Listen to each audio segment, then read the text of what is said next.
Hello? He's a man with long fingers.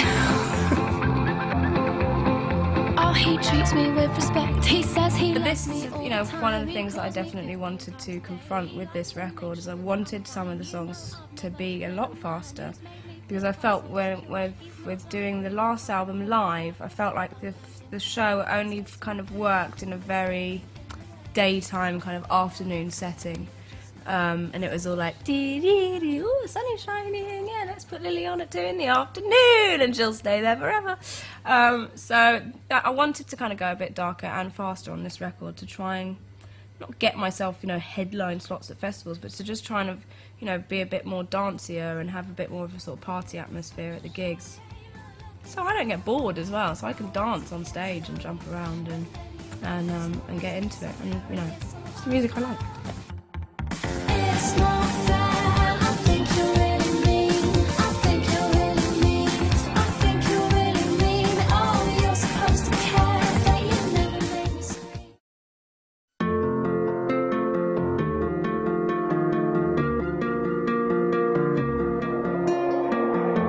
I wanna be rich and I want lots of money. Actually, it was never written about me, although in retrospect, listening to it, I could see how people could put the two together and assume that it was.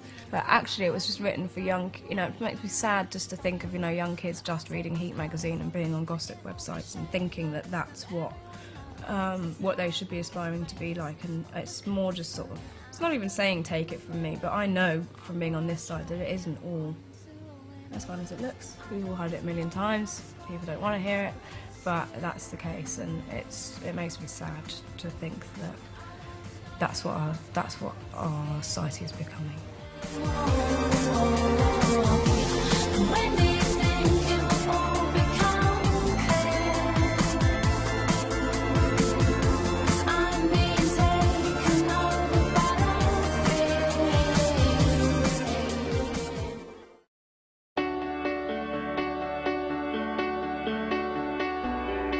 I suppose the most difficult thing about it was, you know, the first album, I didn't really expect anyone to listen to it, whereas this time people are going to listen to it and want to have an opinion about it. That was the only thing I found difficult about it, not the actual writing of songs. I've gotten older. Now you're gone. I wanted to make this record with one person, really, so that it felt like it was, you know, one sort of body of work the whole way through, and it didn't feel like it was, you know, me just working with lots of different sort of pop producers and thrown together. The way that me and Greg work is, you know, the first sort of couple of days we listen to other people's stuff and try and get inspired, and we listen to lots of Keane, who I love, some Coldplay stuff, and then we listen to lots of like sort of happy hardcore dance music, and, you know, ragga and jungle and stuff that I used to be influenced by when I was a teenager, and the dance music that I really, really liked. So we tried to kind of mix the two basically and have that sort of ethereal, big sounding, you know, chord progressions, and then mix with the, you know, more modern beats. Gone, I feel like I've gotten older. Now you're gone, it's as if when she was 22, the future looked bright. She's nearly 30 now, and she's out every Why I work with Greg is because he makes me laugh so much, and he's such a funny character to work with, and we, you know, at the end of it, we are really, really good friends. But he's mad. He's you know, constantly playing really weird things. On the, you know, we're always kind of thinking. You know, I think one day we might even write a musical, because I think that's you know, we love just writing silly things and things with a lot of character. There's nothing to do, and there's nothing With the, you know, way that I write songs, it's so much, you know, in the moment about what I'm thinking about at that particular time. I can't really keep coming up with stuff just like, you know, one after another, so I have to kind of do, you know, a week or a week and a half, and then have, you know, 3 or 4 weeks off, and then go back in again and try it again once I've, you know, experienced some more life.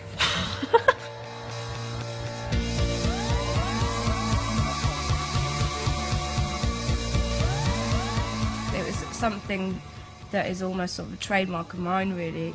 Something you saw on Smile, something you saw on LDN.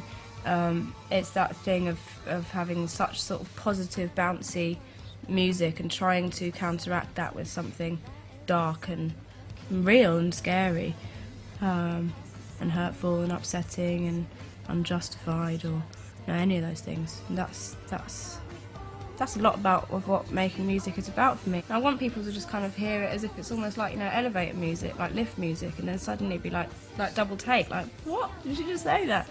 I think you're more likely to get people to listen to those things if you disguise it within that kind of music than you are if you're really hammering those points home. Because then it just becomes preachy, rather than enjoyable. 'Cause from what I can see, everyone's happy. Everyone's happy.